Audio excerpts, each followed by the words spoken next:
thinking of the next election. I'm thinking of the next generation. That is leadership that gets things done. Ladies and gentlemen, the President of the Republic, Nana Addo Akufo-Addo.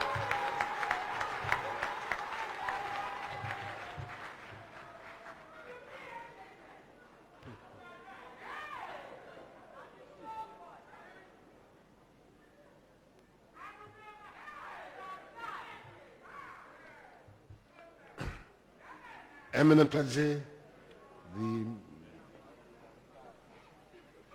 Methodist Bishop of Takwa, Western Regional Minister and Member of Parliament for Takoradi, the Minister for Lands and Natural Resources and Member of Parliament for Damango, Central and Eastern Regional Ministers, Member of Parliament for Takwa and Swayam, and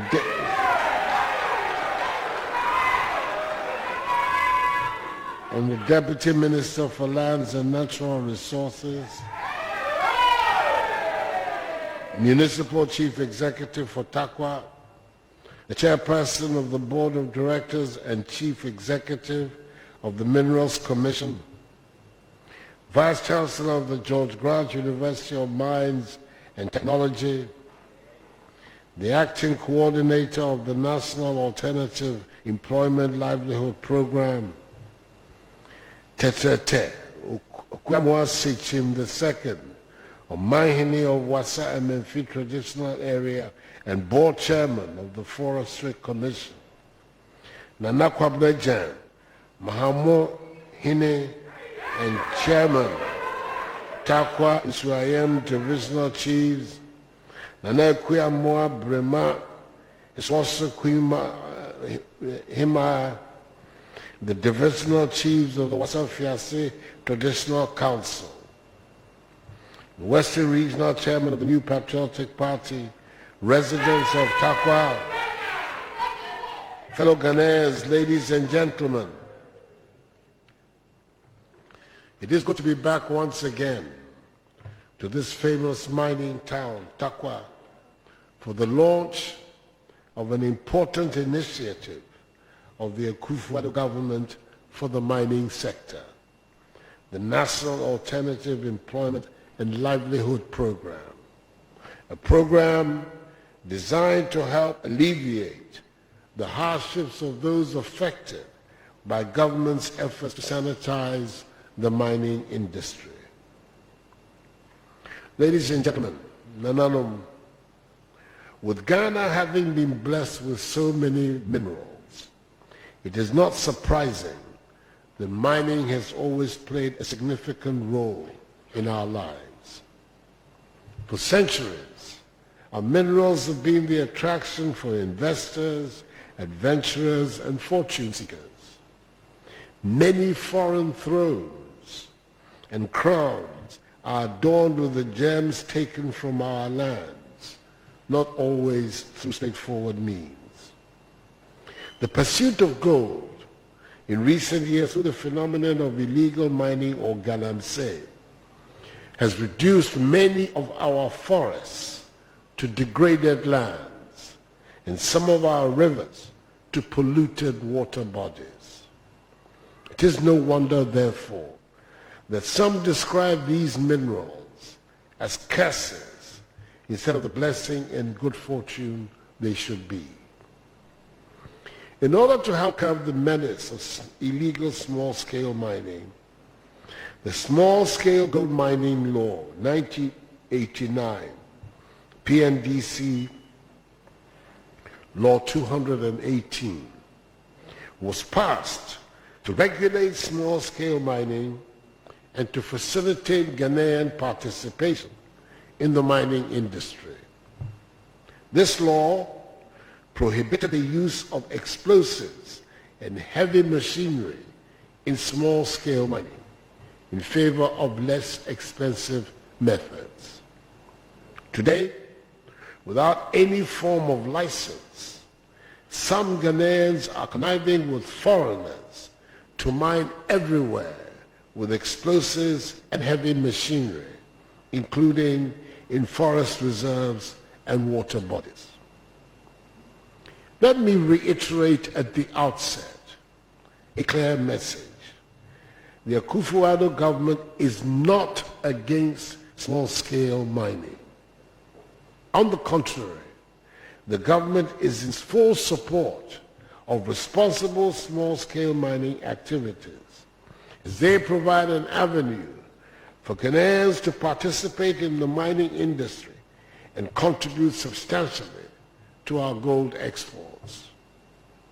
Available data shows that the small-scale mining industry accounts for some 40% of our gold exports and has played a critical role in making Ghana the leading producer of gold in Africa. Small-scale mining should therefore be encouraged, and we will do all that is necessary to promote it for our collective benefit.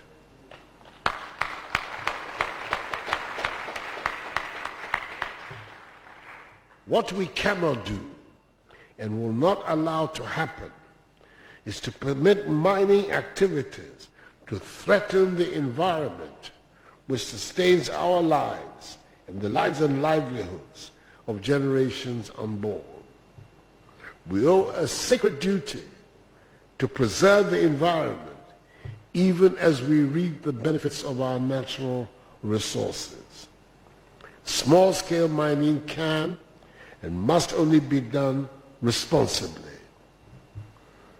It is for this reason that in my last state message on the state of the nation, delivered to Parliament on the 9th of March 2021, I call for a national non-partisan dialogue on illegal mining in order to chart a sustainable way forward out of the menace. Thankfully, the Ministry of Lands and Natural Resources, under the dynamic leadership of the new youthful minister, the Honorable Samuel Abu Jinapo,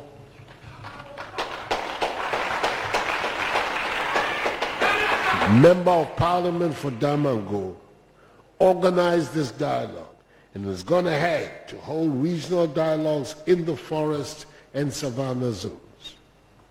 Reports from all these dialogues are in agreement that the consequences of illegal mining are dire, which must be dealt with head-on.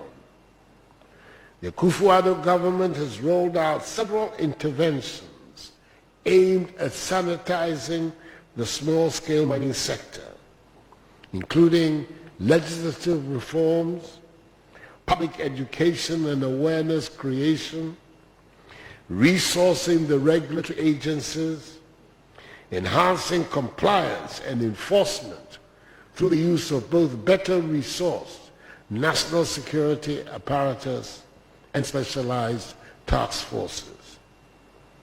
In our efforts to help protect the environment, we've had to take far-reaching measures, such as authorizing the involvement of the military in Operation Halt, as well as decommissioning and demobilizing machines and equipment used for illegal mining in forest reserves and water bodies, which have been declared red zones for mining. Far-reaching and biting as these measures have been, they were necessary to halt and reverse the trend of ever-increasing turbidity of our waters and the continuing degradation of our lands, and to safeguard our environment for posterity. These efforts have resulted in significant gains, with some of the water bodies visibly clearing up. Today, after sustained hard work, we've reached a situation of reasonably satisfactory regulation of the small-scale mining sector. Reforms of the Mineral Commission are ongoing. The Inspectorate Division is being strengthened, and across the country, the hitherto culture of impunity in the sector is becoming rapidly a thing of the past. I'm told, however, that despite all these efforts, there are still some who have resorted to mining in the night to evade the regulatory and security agencies. Let me assure you, fellow Ghanaians, that we have enhanced the monitoring of these activities, and all those involved will face the full consequences of the law when apprehended. As apprehended, they shall be.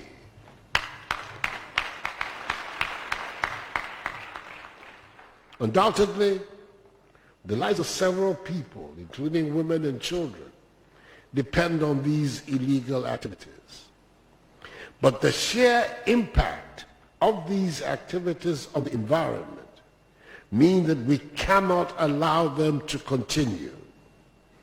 A comprehensive approach to tackling this cancer, which demonstrates also our commitment to social solidarity and harmony, requires that while working with the security agencies for the protection and proper utilization of our natural resources, we fashion alternative means of livelihood for those affected by the crackdown.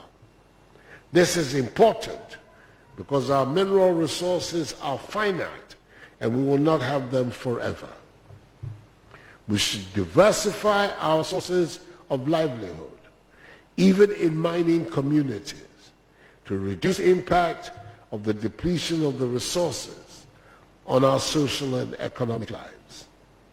Already, the Ministry of Lands and Natural Resources, through the Minerals Commission and the Minerals Development Fund, is working with other partners to implement some alternative livelihood programs to promote socio-economic development in mining communities.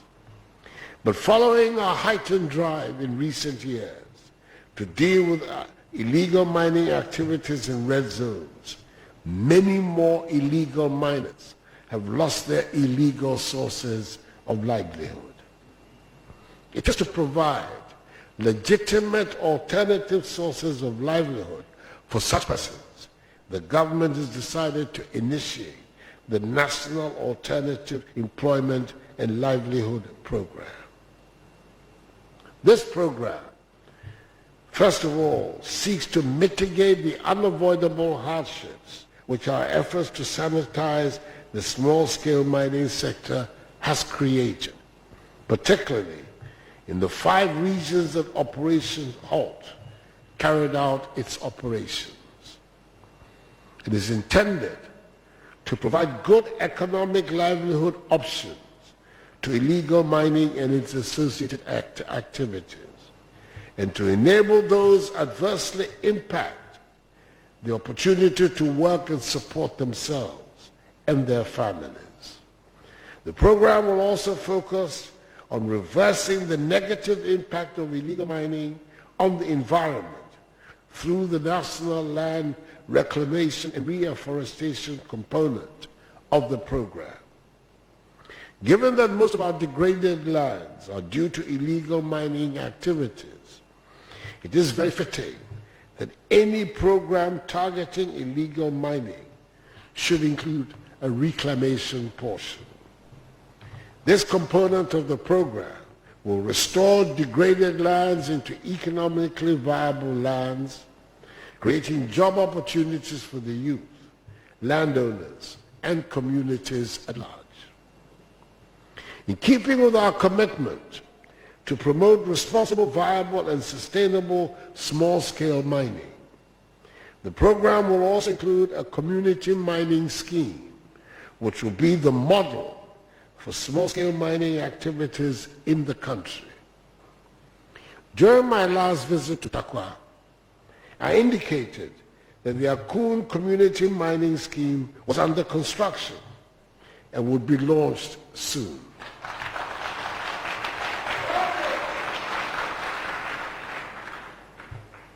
I'm happy to announce that under the strong leadership of the Member of Parliament for Takwa, Deputy Minister for Lands and Natural Resources, the Honorable John Melekuduka, the scheme is ready.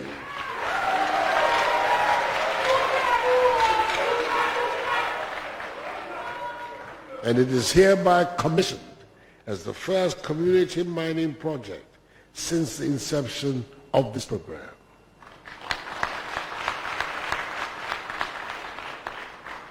Community mining schemes will be supported by the Mine and Support Services, and altogether are expected to create some 220,000 jobs.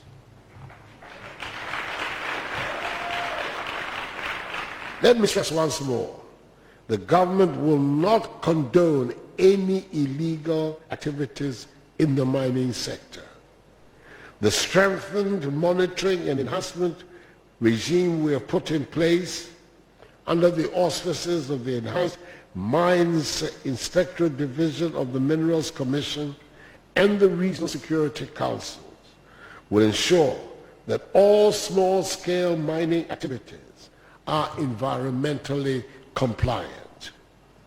I urge also regional coordinating councils and municipal and district assemblies in areas where this program will be implemented to give their full support for its implementation. The nation is grateful to the George Grant University of Mines and Technology for its collaboration and cooperation to make this program successful by putting its teaching resources at the disposal of those who are involved in the program to enhance their capacity and expertise and improve their productivity. The university, let me say, Aiko, well done.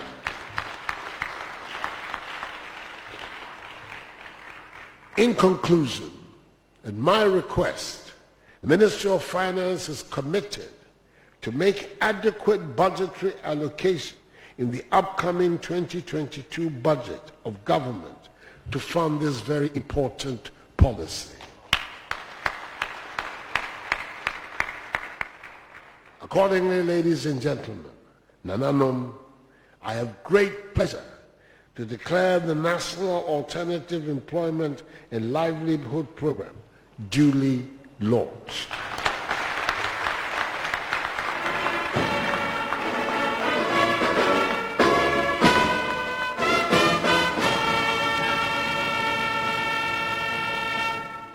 May God bless our homeland. May God bless us all in our homeland, Ghana, and make her great and strong. I thank you for your attention.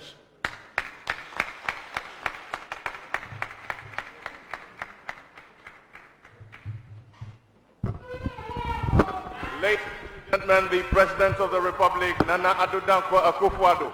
A resounding round of applause.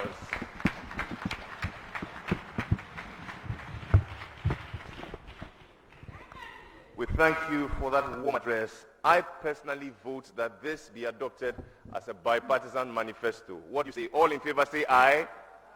The ayes have it.